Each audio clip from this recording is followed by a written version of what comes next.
aizimalalaku ilay namanany anterana ilay tokiko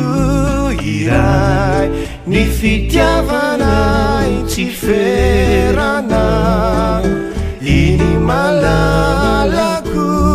ilay tsy mahosasatra ndalana ka ho tsenay tsy ho vihiniko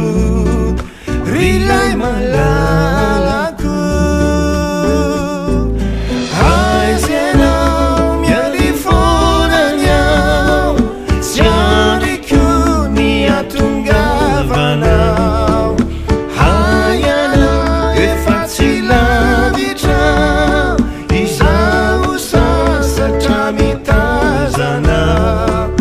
miandry anao rilay malalako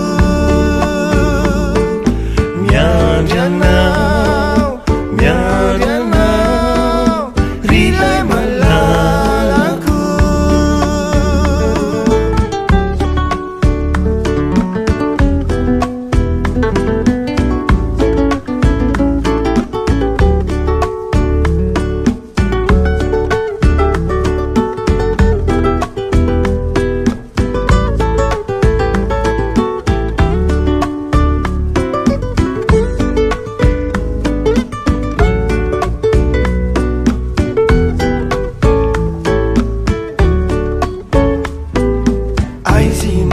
aizimalalaku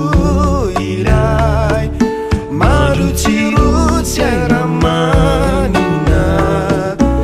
ilay tananaku ilay nilauzako any lavitra iny malalaku ilay hoavy sambola varina miandry anao ny toeranao rilay malalako aizenao miarifonany ao tsy andriko ny atongavanao hayanao efa tsy lavitra izao sasatra mitazana miandry